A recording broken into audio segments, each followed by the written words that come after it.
Eccoci nuovamente in studio con a voi la linea, l'approfondimenti, i contenitori che arrivano da tutta la regione Friuli, Venezia Giulia. Si respira ormai aria di festa a Lignano Sabbiadoro in vista delle prossime festività natalizie, un programma sicuramente ricco che è stato presentato questa mattina a Udine. Per noi c'era Tiziano Campigotto.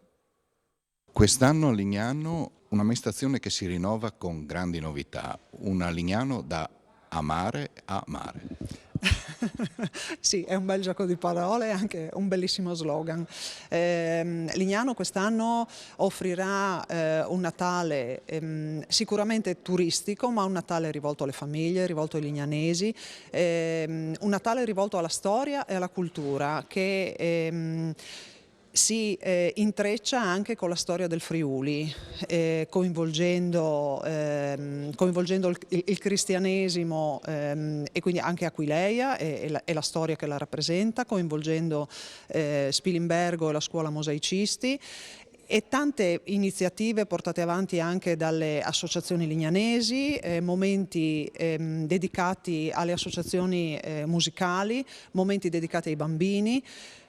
Insomma, c'è un po' di tutto, un'esplosione d'estate nel cuore dell'inverno, anche se un pochino contenuta in alcuni contesti per i momenti che stiamo vivendo. L'Isagest gestisce le manifestazioni da 4 anni e in situazione di operatività con il Comune. Questa kermesse come nasce?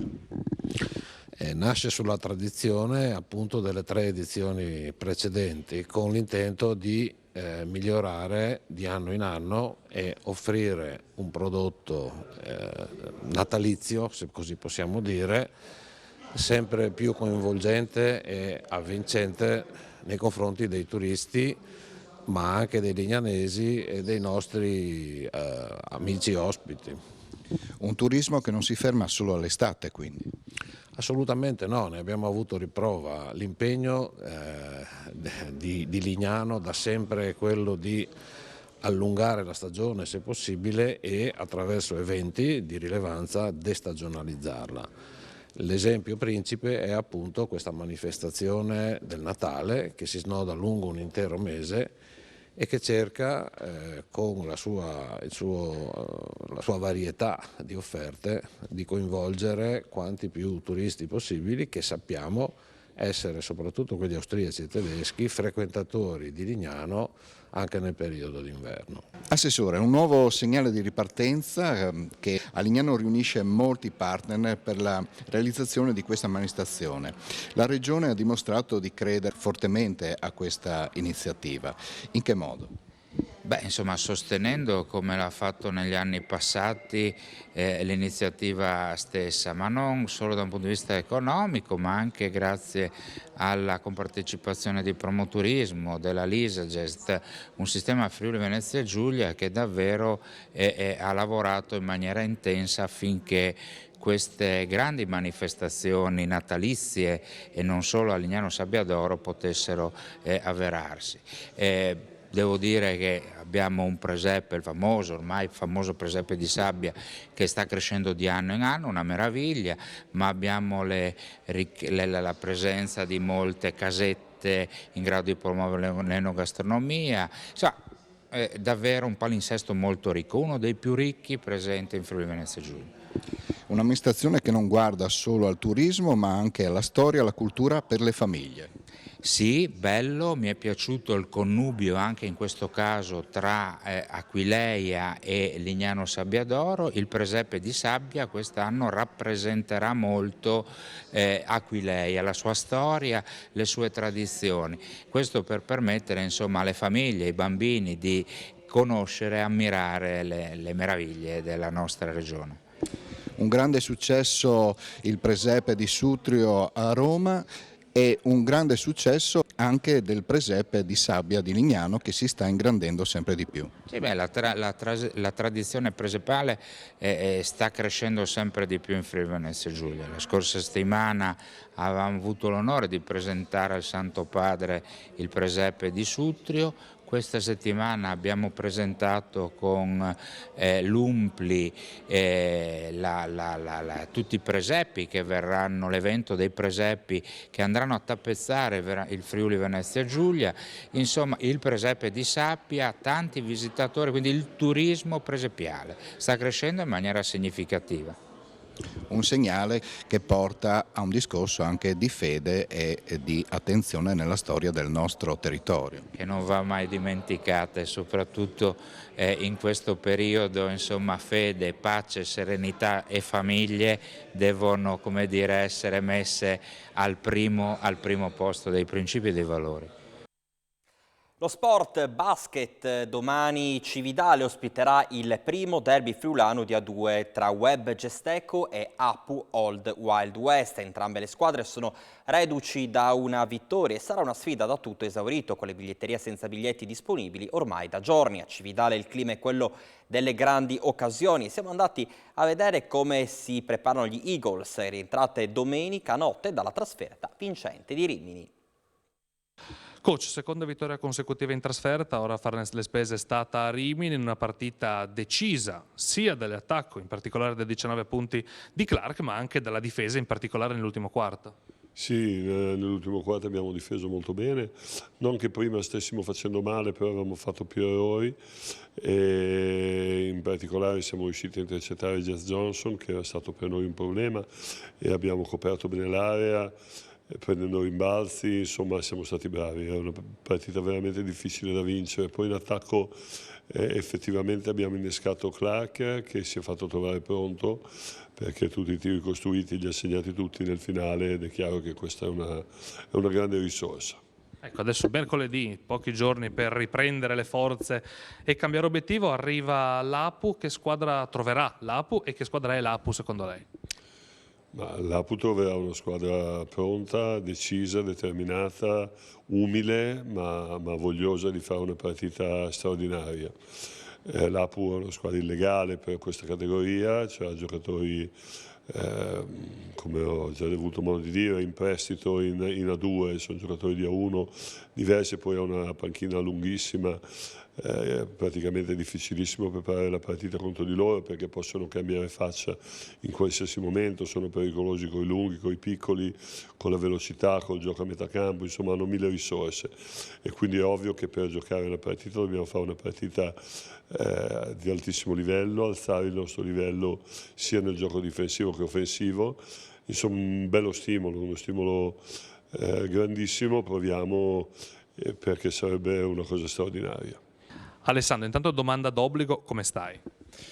Io sto bene, adesso sono, come ho detto, insomma, in questi giorni in via di valutazione, però oggi farò allenamento con i compagni e insomma, vedremo come sta la spalla, però insomma, ci siamo quasi, la speranza è quella, quindi non dovrebbe mancare molto. Di esserci quasi fuori. Parliamo per un attimo della partita di Rimini che tu hai vissuto chiaramente insieme ai tuoi compagni, un finale di gara da cardiopalma e un ritorno movimentato.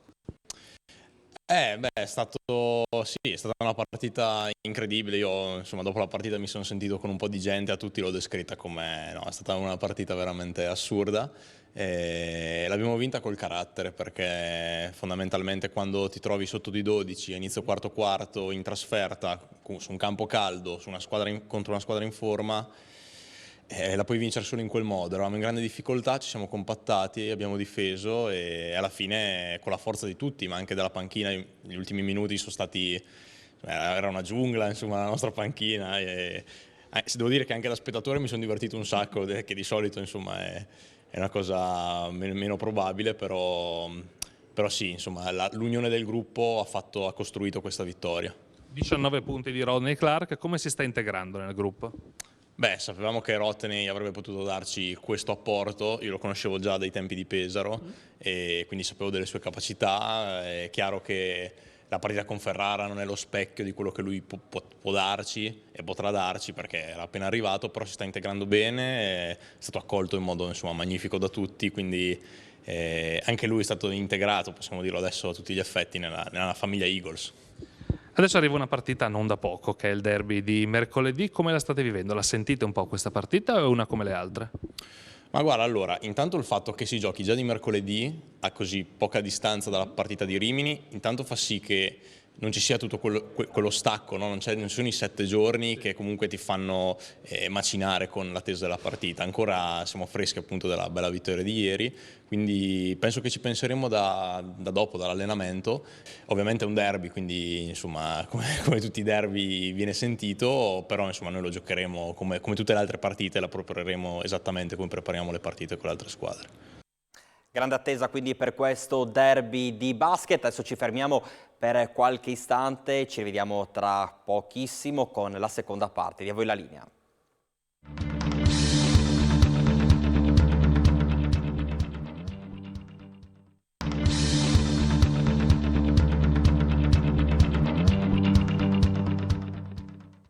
Seconda parte di A voi la linea, ben ritrovati. È stato inaugurato poco fa a Palazzo d'Aronco, sede del Comune di Udine, il Baby Pit Stop, lo spazio pubblico riservato ed accogliente dedicato alle mamme che vogliono allattare o cambiare il proprio bambino. Ha seguito per noi il taglio del nastro Marco Pasquariello, col quale ci colleghiamo in diretta a Udine. A te Marco. Sì, buongiorno Alberto, buongiorno a chi ci segue da casa. Proprio così, uno spazio accogliente all'interno di quello che era proprio il cuore di Palazzo d'Aronco, il Salone del Popolo, uno spazio dedicato alle mamme e ai bambini. Con noi c'è l'assessore Barillari che appunto ha inaugurato di fatto questo spazio che poi racconteremo come è nato. Questo spazio, lo dicevamo, dedicato all'allattamento e al cambio. Udine ha desiderato dare corso a quella che era una richiesta della popolazione portata avanti dalla consigliera Capozzi, che presentò a suo tempo una mozione approvata ovviamente all'unanimità per l'istituzione di un punto allattamento, si chiama Baby Pit Stop, nel centro di Udine. Udine vuole diventare una città a misura di mamma e bambino e credo che con questo concretamente lo abbia dimostrato, pertanto nel proprio palazzo comunale, quindi nella propria casa, ha voluto attuare questa stanza allattamento, riposo, ricovero, cambio pannolini eccetera, proprio per dimostrare quanto abbia a cuore le politiche della famiglia. E quindi nel Salone del Popolo è stato ricavato questo angolo che io trovo sia stato fatto anche molto bene, molto accogliente, accessibilissimo, con gli orari più ampi che si possono avere a disposizione. Ecco sì, infatti dicevamo degli orari di fatto d'ufficio, cioè finché è aperto il comune questo spazio è aperto. Beh, anche di più, perché i feriali fino alle 19, che anche eccede gli uffici, perché ci sono anche altre attività. Credo che sia significativo, simbolico averlo voluto fare proprio nella casa comunale, perché Udine vuole, e lo dimostra con questo passo, essere una città sempre più a misura di mamma e bambino. Ecco, questo spazio, lo raccontava l'assessore, è nato dalla richiesta di fatto delle opposizioni. Qui c'è la consigliera comunale Capozzi, in particolare del Movimento 5 Stelle, però ha ricevuto l'approvazione di tutto il Consiglio. Sì, sono molto contenta che questo progetto sia arrivato a compimento. Questo progetto nasce un po' di anni fa, in particolar modo nasce da una collaborazione fattiva che ho avuto con la dottoressa Valentina Gallo e con l'Ordine della Professione delle Ostetriche di Udine e Pordenone.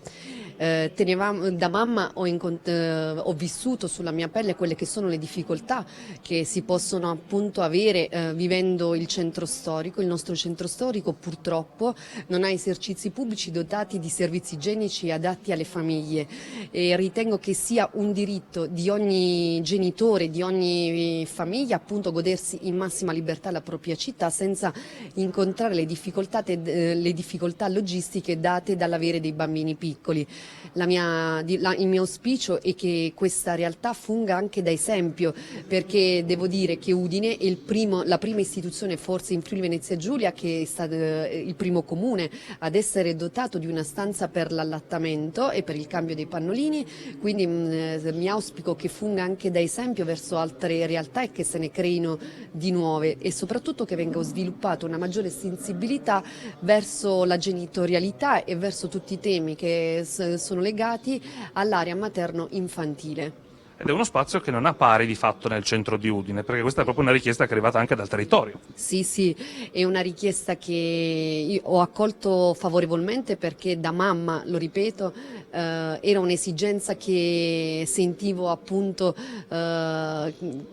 importante, e come me la sentono numerose mamme appunto che frequentano il nostro centro storico. Ma voglio aggiungere un altro dettaglio: Udine è anche un importante polo turistico, quindi anche tutte le persone che vengono da fuori si trovano nella difficoltà di non avere nessun punto di riferimento dove occuparsi dei loro piccoli.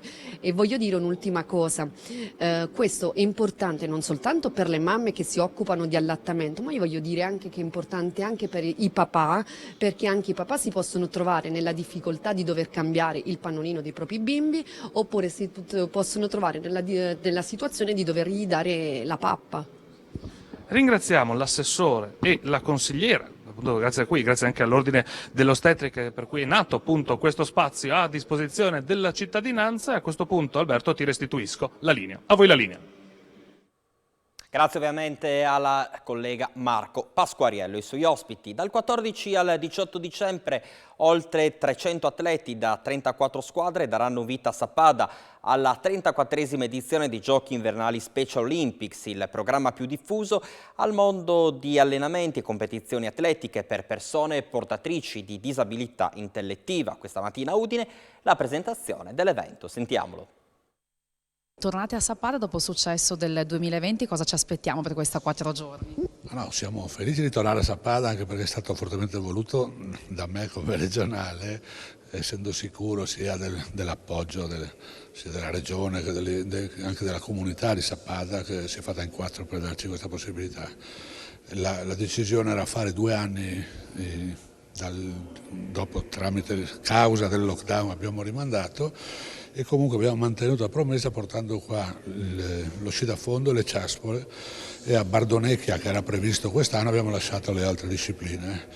Comunque la preparazione per i giochi mondiali che saranno nel 2025 a Torino, e quindi diciamo, è un pre-allenamento per i mondiali. L'attenzione dei giochi nostri, come dico, non è mai diretta verso il risultato, la prestazione diciamo tecnica o sportiva, ma è diretto soprattutto all'inclusione. Quindi per i giochi per noi non è importante chi arriva primo o ultimo, ma l'importante è lanciare un messaggio di assoluta inclusione. Per quello parlava prima anche Silvio Fauner, l'esperienza che hanno avuto anche gli albergatori ad ospitare gli Special Olympics è stata entusiasmante, quindi siamo felici di ritornare. Tra l'altro per sensibilizzare ci sarà anche il viaggio della torcia olimpica, perché appunto Special Olympics sono l'unica organizzazione che è autorizzata, diciamo, proprio a portare la fiaccola. Che importanza hanno questi giochi, questo evento nella nostra regione?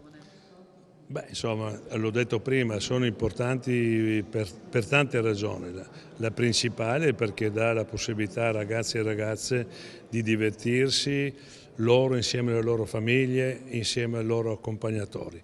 La seconda motivazione importante è che questa regione ancora una volta dimostra anche con questa manifestazione, e ringrazio tutti gli organizzatori, una sensibilità che è tipica del mondo dello sport friulano e giuliano, e quindi sono sicuro che vivremo 3 giorni di gioia, di serenità per le famiglie e di grande inclusione a livello sociale, che è la cosa più importante, penso, che Crinori e i suoi collaboratori vogliono anche da questa manifestazione. Diamo l'appuntamento anche con la fiaccola proprio. L'appuntamento sarà il 12, partenza da Udine, proprio Piazza Libertà, alle ore 10, quindi ci saranno gli studenti delle scuole, dell'Istituto Volta, però chiunque vuole essere presente sarà gradito.